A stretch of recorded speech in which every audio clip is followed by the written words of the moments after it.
Hello, my dear friends. How are you? So thank God we got rain. Thank you very much, and we really needed it. So let me get this to have a nicer view. Okay. So what happens is that sometimes you get bolts of yarn in the store that look like this. And sometimes it's easy to find the inside, and sometimes it isn't. Usually when you see the tag, as you see the tag, it will be on the right side. So go and check the inside. And if you're lucky, let's see if I am. If you're lucky, but see, I'm not. I was not lucky. So now you have a big blob like this. Okay, so now what are you going to do? So you have to unravel this whole thing, and you know, unless you want to start knitting with the outside tail, and but then your ball is going to go all over the place. So usually you want to take it from the inside, but then of course once it reaches, you knit all this part here in the middle, then you're left with a whole bunch of wobbly things around. Hi, Anna. Hi, Monica. So nice to see you. Hi, Anna. Thank you very much for being with us. So this is what happens. This is what happens. You, hi, Darlene from Fresno. Okay. Thank you very much for being with us. You're so sweet. Thank you very much. So this is what happens. So you go to the store and you buy something like this, and then you try to be very gentle and very nice, and you take your tag and you go to the right side of it as you see it. As you see the tag, you take it off from the right side, but then you try to be gentle and you end up with something like this. So now, of course, you're going to have to wind it around your ball and until you get the other end again. So that was not the purpose of picking it from the inside. A lot of yarns just, you know, they leave the tail out so you can see where it is. So they're, you know, it's nice. But now you have to unwind all this so that you can have that, then you can start knitting there. Okay. So that's one thing. And then sometimes you have skeins of yarn that come like that.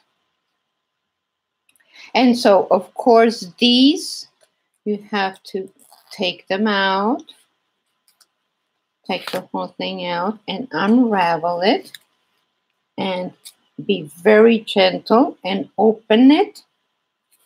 And you can see where it has yarns that go through it. See, there's pieces of yarn, thinner yarn, and you have to make sure to grab the whole thing. See, like here. So you have to make sure you grab the whole thing. And immediately, as soon as you take it out, immediately pull at that yarn, nice and taut, and put it around the chair.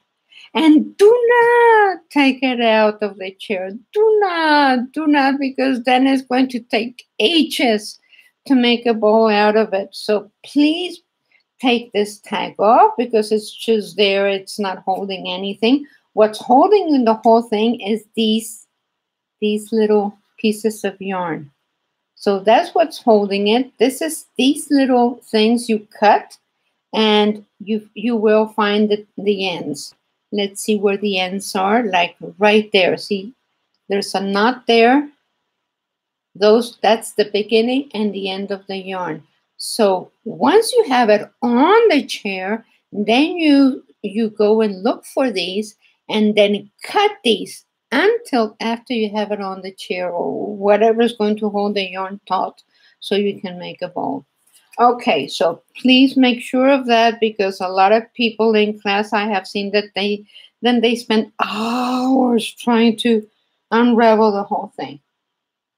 Okay, so usually when you make a skein, you make a ball out of something like this. You make a ball and it look like this. So you start with your skein. So let's make believe that this is it. And then you start and take like 2 fingers, but leave them open and start nice and soft. Now, once you have a few of these, then turn it and always leave a finger there and start unraveling your yarn around your finger. Always leave your finger there because this is the reason. If you pull at your yarn can get thin. So there's a lot of yarns that are very gentle. You need to be very gentle with them. They're very fine. You need to be really careful with them. So put a finger there and then take your finger off, turn your ball, and then start raveling toward the next side. But see, I have my thumb there. See, my thumb is there, only the tip of my thumb, and then I can start going around. And my thumb stays there. See, let me see. See, my thumb stays there because you do want to have a space. So now you can take your thumb out and turn and ravel. But see, always leave a finger or a thumb there so you can ravel around it so that the yarn doesn't pull. So you take your finger off, but see, your yarn is nice and soft around your ball. So sometimes when you're knitting instarsia, okay, I don't know how to pronounce it. Okay, so what happens, it's not the same as Fair Isle. Fair Isle is when you have a knitting and you're using 2 colors, but you're taking the 2 colors with you as you knit. And the instarsia is this, is when you're doing something like this. But see, for example, when I knit a certain amount of stitches, then I change colors and I knit, and then change colors and knit, and then change colors and knit, and then change colors and knit. Therefore, what I mean is that I have 1, 2, 3, 4, 5 balls of yarn that I'm knitting with at the same time. And on the other side, it looks like this. You don't carry your yarn with you. You twist it so that it doesn't come apart. This is what it looks like on the wrong side. So in order to do those strands of yarn that you want to have available, a lot of people use the bobbins. They're plasticky things like this, and you wind them, and I hate them. I really dislike them very, very much because you can just have a certain amount in one of those. You don't have enough, so you have to keep adding and keep adding and keep adding, and then it has a space there that the yarn has to go through, and sometimes the yarn gets damaged by going through that little space. So I just don't like them. And so the way I do that is that I make my ball of yarn, but see, I'm going to leave a tail. So, and then I am going to take my 2 fingers and I am making a little butterfly. So let me see if you can see me. So I'm going to be making a little butterfly with my 2 fingers. So like so. And once I do a few rows like this, and as much as I want, because I can do as much as I want. Then once you have like a little butterfly like that, hold it, take your fingers off, and then you can wind your yarn this way to hold it in place. So now you have a lot of yarn there, and you can wind as much as you want here. Remember to put your finger there so it doesn't pull at your yarn. And you can have as much yarn there. You see, it's much, much more than what it can fit in one of those holders or bobbins, whatever they call. So now you have something like this. Now, if I cut this, I'm going to cut it there. See, my tail is still there. That's the beginning. So if I cut this, I have two options. Either I use one of these things that comes with a bread to hold it in place. See? Or I can use a rubber band. See, any kind of, let me get a darker one. You can use a rubber band, one of those for the hair, the very thin ones, and because they're very soft, and just put it around your yarn so it doesn't go anywhere. So of course you're going to cut it there. Let's cut it. So you're going to cut your yarn. And this is the yarn that you're going to be working with.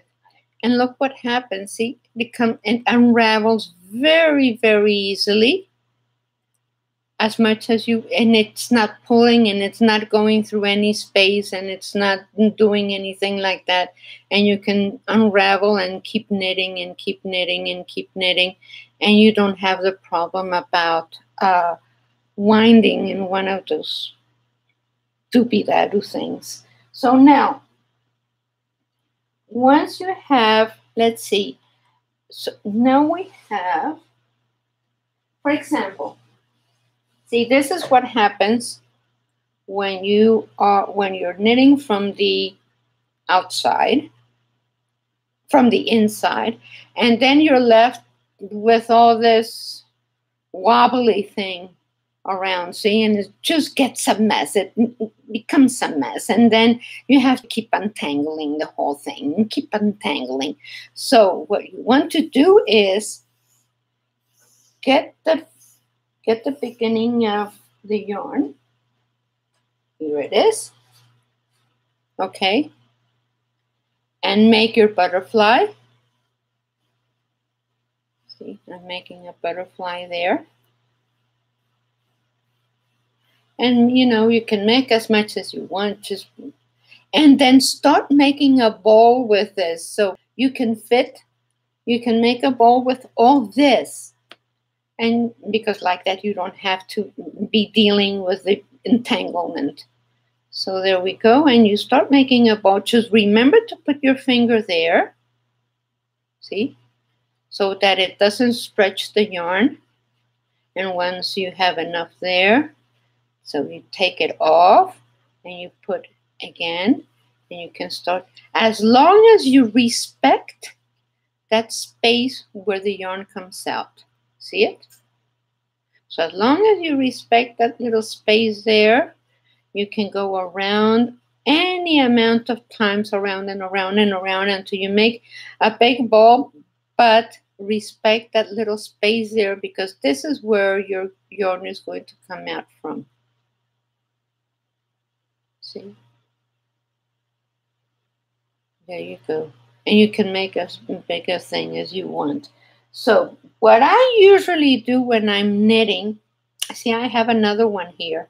See, that's a bigger one. And see how easy it is to get it from the inside.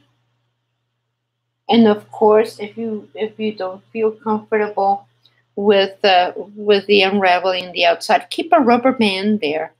Of course, you need a bigger one for a big bowl like this. But see, it comes out from the middle, no problem. See? This is the outside, so just because I didn't cut it, so just make believe it's just there. But there it is, and you keep taking out from the inside. So no problem. And it's very, very important, these things, because I see a lot of my students struggling with the yarn, and it just goes everywhere. It just becomes tangled, and they suffer, and they spend half the class untangling their yarn, and it just becomes a real mess. So you don't want to do that. Okay. You're going to rebel? Oh, nerdy. Yes, the butterfly idea is a good thing, Monica. Thank you very much. So I'm just going to wait and see if you have any questions, because I had a lot of fun making my butterflies in my yarn balls. So okay. So how are you doing? Tell me where you're at. Hi, nerdy. You still have to rewind all the yarn? Oh, yeah, when it's weaving? Yes, when it's, I see, Anna. Yes, of course. When it's weaving, of course, because you have to make your strands. And then when you're weaving, it has to go back and forth because it has to be a certain size, so it can go through the strands that go up and down. Yeah, but that's logical. It's very difficult to pass something like this in between those strands. So yeah, when it's weaving you do need it to be like that. So okay, this thing is going off. I don't know who's talking. See, okay, Monica. Oh, Pennsylvania, you're from. I was born in Philadelphia. Okay. Ruby's Rescue. Okay, Ruby's Rescue. Hi, Sally Ramirez. Thank you. I love these live broadcasts because you can ask and I can answer, and it's kind of fun, and I just get to interact with a lot of people. Aleta, where are you from? Hey, neat. So if you have any questions, please ask away. And anyway, thank you very much, Anna, for being here. You're my soul. You're such a neat lady. And thank you very much, Anupama. Anupama, where are you from? Interesting name. Okay, well, thank you very much, and I do pray that everything in the world gets settled, and we have to have very good energy, and knitting is one of the best things you can do to feel good, because you cannot worry and knit at the same time. It is knitting is a creative endeavor, and you need to feel very good, because remember that whatever you're knitting, you're going to wear or you're going to give away, and you have to put a lot of love in there. So a lot of love. And thank you very much for watching us, and please share us with your friends and like our page and subscribe, and please visit us at the amazon.com/store/Joanne's Web. And we're also on Facebook, Pinterest, and Instagram. And you go on Joanne's Web. And there we go. And thank you very much for watching us and for being with us. Thank you. Bye-bye.